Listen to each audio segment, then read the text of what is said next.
Hi friends, today I am going to explain రాష్ట్ర governor.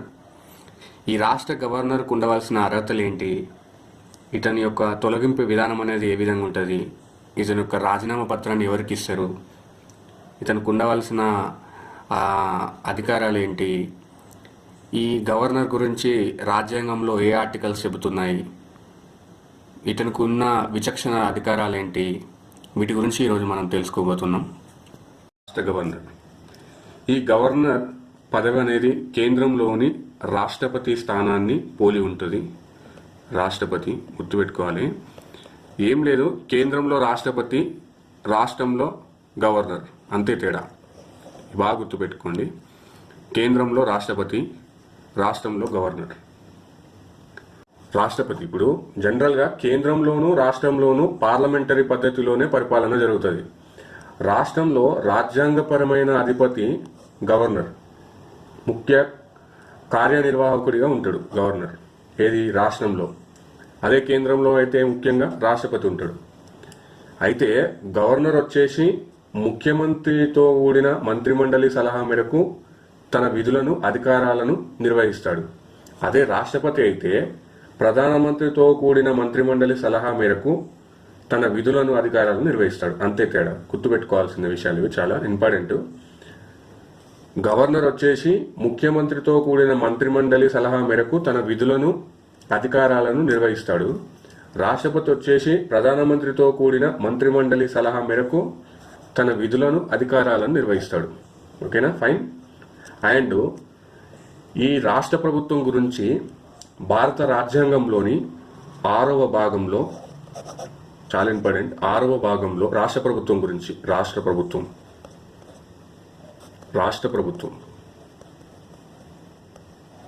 ఈ రాష్ట్ర ప్రభుత్వం గురించి భారత రాజ్యాంగంలోని 6వ భాగంలో ఆర్టికల్ 152 నుండి 213 వరకు ఈ రాష్ట్ర ప్రభుత్వానికి సంబంధించిన అంశాలను పొందుపరిచారు. అయితే ఈ 6వ భాగంలో అన్ని రాష్ట్రాలకు వర్తిస్తుంది. 6వ భాగంలో ఉన్న ఆర్టికల్స్ అన్ని రాష్ట్రాలకు వర్తిస్తుంది. కానీ జమ్మూ కాశ్మీర్ రాష్ట్రానికి మాత్రం వర్తించదు. జమ్మూ కాశ్మీర్ రాష్ట్రానికి మాత్రం వర్తించదు. చాలా ఇంపార్టెంట్, గుర్తుపెట్టుకోవాల్సిన విషయం ఇది. ఎందుకంటే జమ్మూ కాశ్మీర్ రాష్ట్రానికి ప్రత్యేక రాజ్యాంగం ఉంటుంది. ప్రత్యేక రాజ్యాంగం ఉంది. ఓకేనా. రాష్ట్ర ప్రభుత్వం గురించి ఆర్టికల్ 152 నుంచి 213 వరకు పొందుపరిచారు. అదేవిధంగా రాష్ట్ర గవర్నర్ గురించి మాత్రం ఆర్టికల్ నెంబర్ 153 నుండి 167 వరకు పొందుపరిచారు. వీటి గురించి ఇప్పుడు మనం తెలుసుకుందాం. ఇవేంటి అంటే 153 నుంచి 167 వరకు గవర్నర్ పదవి గురించి, ఆయనను నియమించడం ఎలా, ఆయనకున్న అర్హతలు ఏంటి, తొలగింపులు ఏంటి, అతనుకున్న అధికార విధులను గురించి పొందుపరిచారనమాట. వీటి గురించి ఇప్పుడు మనం తెలుసుకుందాం. ఫస్ట్ గవర్నర్ను ఏ విధంగా నియమిస్తారు దాని గురించి తెలుసుకుందాం. గవర్నర్ నియామకం. ఆర్టికల్ నెంబర్ 153 ప్రకారం ప్రతి రాష్ట్రానికి ఒక గవర్నర్ ఉంటాడు. అయితే 1956లో, గుర్తుపెట్టుకోవాలి, 1956లో 7వ రాజ్యాంగ సవరణ ద్వారా 2 లేదా అంతకంటే ఎక్కువ రాష్ట్రాలకు, 2 లేదా 2 or more 2 లేదా అంతకంటే ఎక్కువ రాష్ట్రాలకు ఉమ్మడి గవర్నర్ నియమించే ఏర్పాటు చేశారనమాట 1956లో 7వ రాజ్యాంగ సవరణ ద్వారా. ఓకేనా, ఫైన్. అండ్ ఆర్టికల్ నెంబర్ 155 ప్రకారం గవర్నర్ను తన అధికార ముద్ర చేత రాష్ట్రపతి నియమిస్తాడు. ఆర్టికల్ నెంబర్ 155 ప్రకారమే రాష్ట్రపతి గవర్నర్ను నియమిస్తాడు.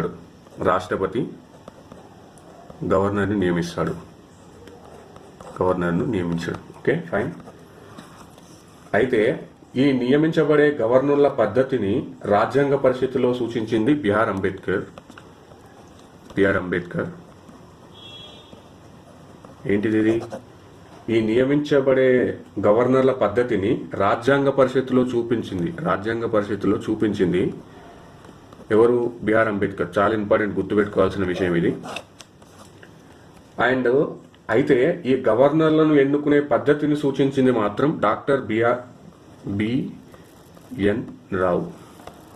డాక్టర్ బిఎన్ రావు ఎన్నుకునే పద్ధతి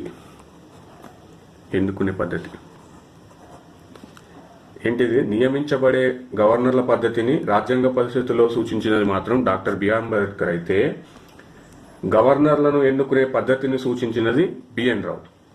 ఓకే ఫైన్. అయితే ఈ గవర్నర్లను నియమించబడే పద్ధతి ఈ విధంగా ఉండడానికి కారణాలు ఏంటి, అసలు ఆ విధంగానే ఎలా ఉంచాలి అనే దాని గురించి ఇప్పుడు మనం తెలుసుకుందాం. పార్లమెంటరీ వ్యవస్థలో కేంద్ర రాష్ట్ర స్థాయిలో ఒకే విధమైన ప్రభుత్వ వ్యవస్థలు ఏర్పరిచారు.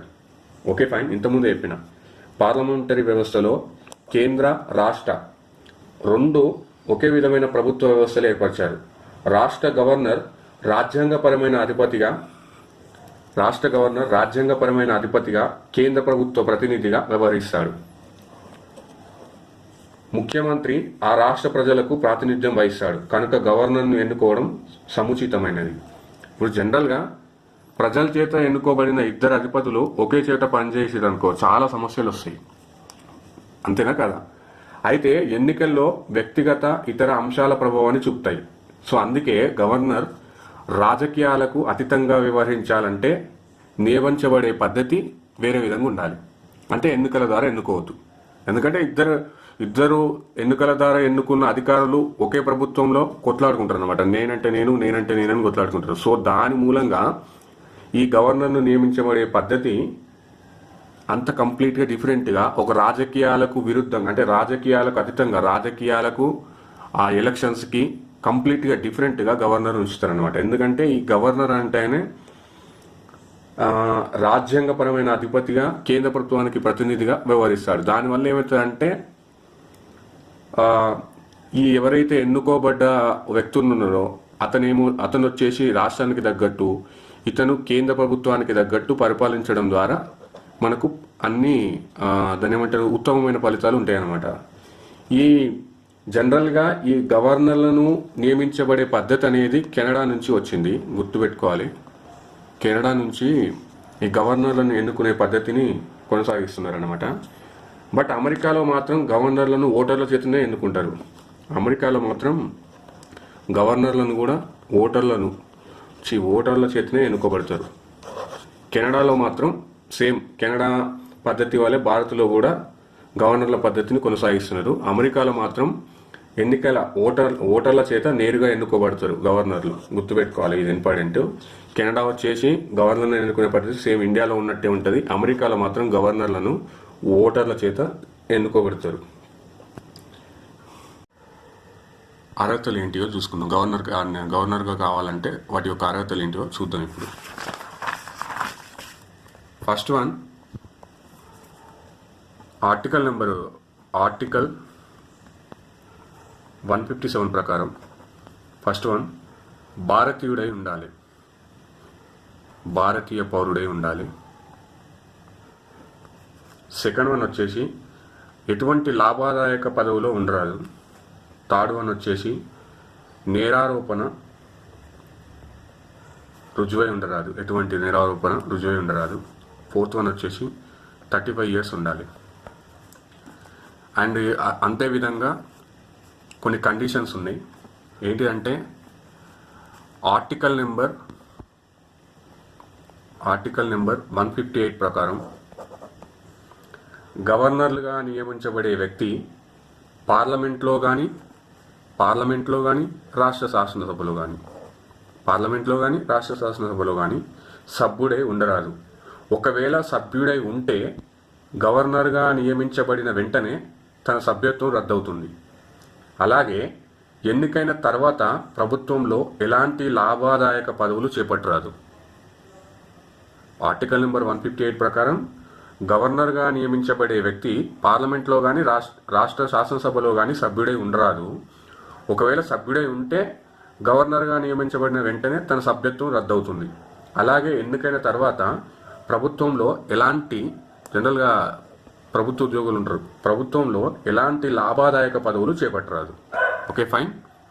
ఈ గవర్నర్ల మీద ఒక కమిషన్ ఉందండి, ఎస్ఆర్ సర్కారియా కమిషన్. ఈ ఎస్ఆర్ సర్కారియా కమిషన్ అనేది గవర్నర్ నియామకంలో కొన్ని సూచనలను సాంప్రదాయాలను సూచించింది. అయితే వీటిని పాటించవచ్చు, పాటించకపోవచ్చు. అయినా కానీ మనం ఇప్పుడు వాటి సాంప్రదాయాలు ఏంటి, ఆ సూచనలు ఏంటి, ఈ ఎస్ఆర్ కమిషన్ ఇచ్చిన సూచనలు ఏంటి, సాంప్రదాయాలు ఏంటి, ఇప్పుడు వాటి గురించి తెలుసుకుందాం. ఫస్ట్ వన్ ఏంటంటే, గవర్నర్గా నియమించబడే వ్యక్తి ఏదో ఒక రంగంలో నిష్ణాతుడై ఉండాలి. అంటే ఏదో ఒక రంగంలో తోపై ఉండాలన్నమాట. ఏదో ఒక రంగంలో జ్ఞానుడై ఉండాలి. సెకండ్ వన్ వచ్చేసి, తన సొంత రాష్ట్రానికి గవర్నర్గా నియమించకూడదు. సొంత రాష్ట్రానికి గవర్నర్గా నియమించకూడదు. సొంత రాష్ట్రానికి గుర్తుపెట్టుకోవాలి. అండ్ థర్డ్ వన్ వచ్చేసి, గవర్నర్గా నియమించబడడానికి కనీసం 2 సంవత్సరాల ముందు క్రియాశీలక రాజకీయాలలో ఉండరాదు. ఓకే, అంటే 2 years ముందు ఎటువంటి క్రియాశీలక రాజకీయాలలో ఉండరాదు. అండ్ ఫోర్త్ వన్ వచ్చేసి, గవర్నర్ను నియమించే సమయంలో సంబంధిత రాష్ట్ర ముఖ్యమంత్రిని సంప్రదించాలి. ఎప్పుడైతే గవర్నర్ను నియమించాలని అనుకుంటారో, ఏ రాష్ట్రానికైతే గవర్నర్గా నియమించాలనుకుంటారో వాటికి సంబంధించిన రాష్ట్ర ముఖ్యమంత్రిని ఒకసారి సంప్రదించాలి. ఇవన్నిటిని, ఈ సూచనలు, ఈ సాంప్రదాయాలు అనేటిది ఈ ఎస్ఆర్ సర్కారియా కమిషన్ అనేటిది సూచించింది. బట్ వాటిని మాత్రం పాటించవచ్చు, పాటించకపోవచ్చు. ఇప్పుడున్న రాజకీయ పార్లమెంటరీ వ్యవస్థ. Okay, fine. ఈ గవర్నర్ యొక్క పదవి కాలం ఏంటి? గవర్నర్ యొక్క పదవీ కాలం గురించి చెప్పుకుందాం ఇప్పుడు. ఆర్టికల్ నెంబర్ 156(1) ప్రకారం ఎవరైతే గవర్నర్ ఉన్నారో వారు రాష్ట్రపతి విశ్వాసం ఉన్నంత వరకే పదవిలో ఉంటారు. బట్ గవర్నర్ మాత్రం 5 సంవత్సరాల కాలానికి నియమించబడిన రాష్ట్రపతి విశ్వాసం ఉన్నంత వరకే పదవిలో ఉంటాడు. అనగా ఈ గవర్నర్ యొక్క పదవికి కాల పద్ధతి అనేది లేదన్నమాట. అంటే ఆ కాలం యొక్క భద్రత అనేది లేదు. ఒకవేళ రాష్ట్రపతి యొక్క విశ్వాసం కోల్పోతే రాష్ట్రపతి గవర్నర్ని తొలగించవచ్చు. 5 సంవత్సరాలు నిండినా, 5 సంవత్సరాలు అయినా కాకపోయినా తొలగించవచ్చు. అంటే కంప్లీట్గా ఒక గవర్నర్ యొక్క పదవి కాలం అనేది రాష్ట్రపతి యొక్క విశ్వాసం మీద ఆధారపడి ఉంటుంది. గవర్నర్ పదవి కాలం అనేది కొన్ని అభిష్ట సూత్రాల ద్వారా కూడా చేంజ్ అవుతూ ఉంటుంది అనమాట. ఎగ్జాంపుల్ చెప్తా, తర్వాత మీకే అర్థమవుతుంది. గవర్నర్ 5 సంవత్సరాల కాలానికి నియమించబడినప్పటికీ ఖచ్చితంగా 5 సంవత్సరాలు పదవిలో కొనసాగే పరిస్థితి ఉండకపోవచ్చు. ఎందుకంటే కేంద్ర ప్రభుత్వం మారినప్పుడు గత ప్రభుత్వం చేత నియమించబడిన గవర్నర్లను రాజీనామా చేయమని అడగడం లేదా వారిని తొలగించడం జరుగుతుంది. దీనికి కారణం గవర్నర్లకు పదవి భద్రత లేకపోవడమే. అయితే రాష్ట్రపతి విశ్వాసం ఉన్నంత వరకే అధికారంలో ఉంటారు అని రాజ్యాంగంలో స్పష్టంగా పేర్కొన్నారు. అయితే సరైన కారణాలు లేకుండా వారిని తొలగించడం రాజ్యాంగ విరుద్ధమని 2010లో BP Singhal versus Union of India ఈ కేసులో సుప్రీంకోర్టు తీర్పునిచ్చిందనమాట. ఏంటి? గవర్నర్లు తొలగించే పద్ధతి ఏ కారణాలు లేకుండా వారిని తొలగించడం అనేది రాజ్యాంగ విరుద్ధమని 2010లో బీపీ సింఘాల్ మరియు యూనియన్ ఆఫ్ ఇండియా కేసులో సుప్రీంకోర్టు తీర్పునిచ్చింది. 2014లో నరేంద్ర మోడీ ప్రభుత్వం ఏర్పడిన తర్వాత కూడా అలాంటి పరిస్థితే ఏర్పడింది. గత కాంగ్రెస్ ప్రభుత్వం చేత నియమించబడిన గవర్నర్లు తమ పదవి నుంచి తప్పుకోవాలని సందేశాలు పంపడం జరిగింది. ఇది సమైక్య స్ఫూర్తికి విరుద్ధం. మారిన ప్రభుత్వ విధానాలు, సిద్ధాంతాలతో గవర్నర్లు ఇమడలేనప్పుడు వారిని పదవి నుంచి తప్పుకోమని కోరవచ్చు. కానీ అక్రమంగా మరియు విచక్షణ రహితంగా తొలగించడం రాజ్యాంగ స్ఫూర్తికి ఖచ్చితంగా విరుద్ధమే. తొలగింపు గురించి చూద్దాం. తొలగింపు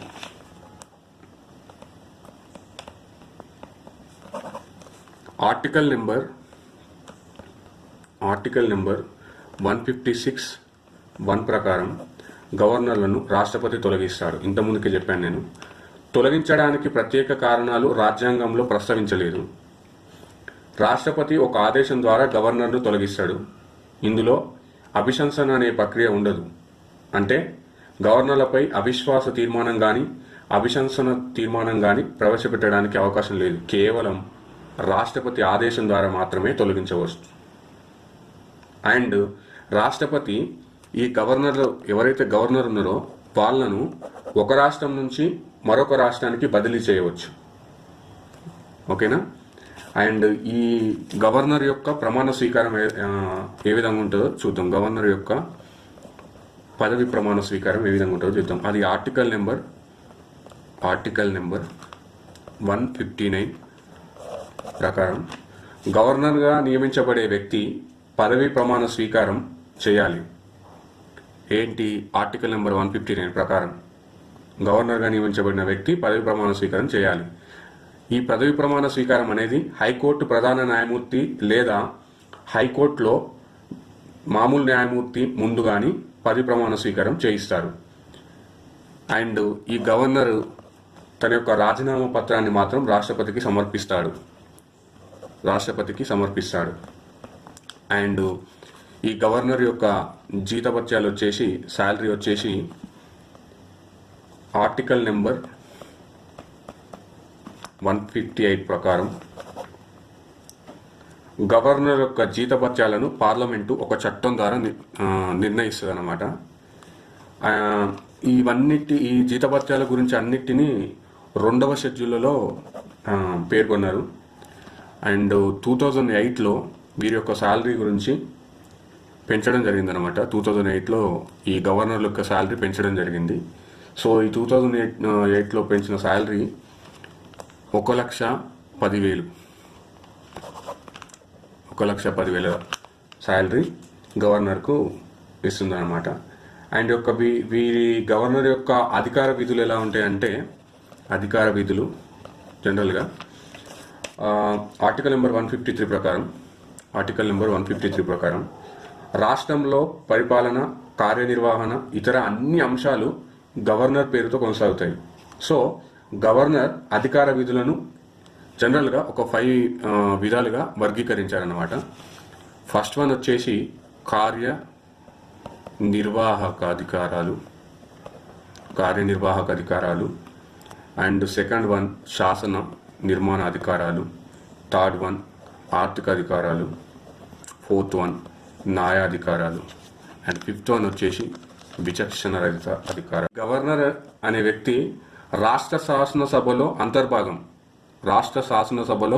అంతర్భాగం కానీ సభ్యుడు కాదు. అదేవిధంగా ఇంతకుముందే చెప్పిన ఇతను రాజ్యాంగపరమైన అధిపతి, నామమాత్ర అధిపతి కానీ కేంద్ర ప్రభుత్వ ప్రతినిధి. గుర్తుపెట్టుకోవాలి ఇది. సో మనము ఈ గవర్నర్ గురించి తెలుసుకునే ముందు మొదటి గవర్నర్ వచ్చేసి సీఎం త్రివేది ఆంధ్రప్రదేశ్కు. ప్రజెంట్ వచ్చేసి ఈఎస్ఎల్ నరసింహన్. 2 రాష్ట్రాలకి ఇతనే, అంటే టీఎస్ అండ్ ఏపీ రెండింటికి ఈఎస్ఎల్ నరసింహన్. సో మనం ఇంపార్టెంట్ పాయింట్స్కి వస్తే, జనరల్గా గవర్నర్ గురించి ఆర్టికల్ నెంబర్ 153 నుంచి 167 వరకు పొందుపరిచారు. ఉండవలసిన కనీస ఏజ్ 35 years అండ్ పదవి కాలం అనేది 5 years.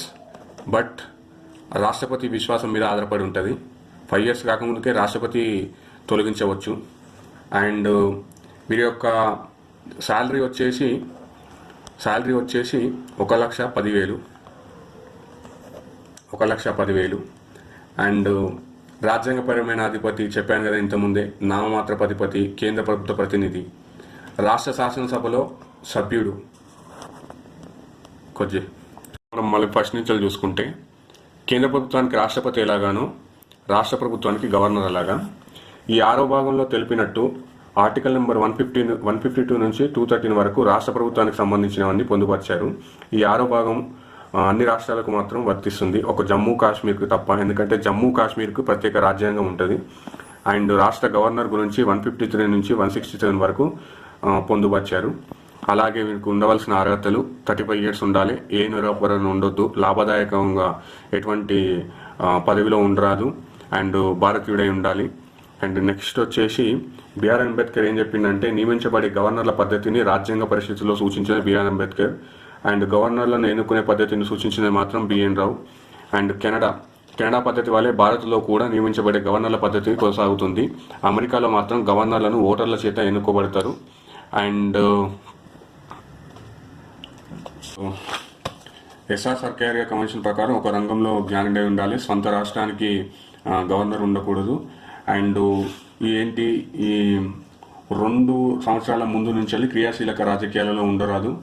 అండ్ గవర్నర్ నియమించే సమయంలో ఆ పర్టికులర్ రాష్ట్ర ముఖ్యమంత్రిని ఒకసారి సంప్రదించాలి. అండ్ ఈ పదవి కాలం అనేది ఆర్టికల్ నెంబర్ 156 ప్రకారం రాష్ట్రపతి యొక్క విశ్వాసంపై ఆధారపడి ఉంటుంది. సో రాష్ట్రపతి పదవికి కాలభద్రత అనేది లేదు. అండ్ ఒక గవర్నర్ పదవి కాలం యొక్క అభిష్టిత సూత్రం ప్రకారం అతన్ని ఎప్పుడైనా తొలగించవచ్చు. ఎందుకంటే కేంద్ర ప్రభుత్వం మారిన కొద్దీ తను తొలగించవచ్చు, కానీ ఏ కారణం లేకుండా మాత్రం తొలగించవద్దు, అది రాజ్యాంగ విరుద్ధమని 2010లో BP Singhal versus Union of India పేర్కొన్నది. అదేవిధంగా 2014లో నరేంద్ర మోడీ ప్రభుత్వం ఏర్పడిన తర్వాత కూడా ఇలాంటి పరిస్థితి వచ్చింది. ఎందుకంటే గత కాంగ్రెస్ ప్రభుత్వంలో కూడా ఇలాంటి ఉన్నాయి కాబట్టి అప్పుడు ఎన్నుకోబడిన గవర్నర్లను తీసేసే విధానంలో సమైక్య స్ఫూర్తికి విరుద్ధంగా కొన్ని చేశారన్నమాట. సో ఇది రాజ్యాంగ స్ఫూర్తికి చాలా విరుద్ధం. అండ్ ఈ తొలగించే విధానం అనేది ఏ విధంగా ఉంటుందంటే, ఆర్టికల్ నెంబర్ 156 ప్రకారం అనేది ఆర్టికల్ నెంబర్ 156(1) ప్రకారం గవర్నర్ను రాష్ట్రపతి తొలగిస్తాడు. అండ్ ప్రమాణ స్వీకారం అనేది ఆర్టికల్ నెంబర్ 159 ప్రకారం గవర్నర్ నియమించబడిన వ్యక్తి ఖచ్చితంగా ప్రమాణ స్వీకారం చేయాలి. హైకోర్టు ప్రధాన న్యాయమూర్తి అయినా లేకపోతే న్యాయమూర్తి సారైనా ప్రమాణ స్వీకారం చేయిస్తారన్నమాట. జీతభత్యాల విషయం వచ్చేసి 1,10,000 2008 నుంచి కొనసాగిస్తున్నారు. వీళ్ళ యొక్క శాలరీ అనేది పార్లమెంట్ ఒక చట్టం ద్వారా నిర్ణయిస్తుంది. అండ్ వీరి యొక్క అధికారాలు అనేది ఈ 5 రకాలు అన్నమాట. కార్యనిర్వహణ అధికారాలు, ఆర్థిక అధికారాలు, శాసనాధికారాలు, అండ్ న్యాయాధికారాలు, విచక్షణ రహిత అధికారాలు. సో అలాగే మన మెయిన్ పాయింట్స్కి వచ్చేసి 35 years ఉండాలి. అండ్ 153 నుంచి 167 వరకు శాలరీ వచ్చేసి 1 lakh, 5 years ఉండాలి. కానీ రాష్ట్రపతి విశ్వాసం మీద ఆధారపడి ఉంది. గవర్నర్ వచ్చేసి సీఎం త్రివాది ఆంధ్రప్రదేశ్కి, ప్రజెంట్ వచ్చేసి ఈఎస్ఎల్ నరసింహన్ టీఎస్కి, ఏపీకి, రెండింటికి. So thank you for watching guys. Like and comment and subscribe, అలాగే మీ ఫ్రెండ్స్కి కూడా షేర్ చేయండి. Thank you for watching.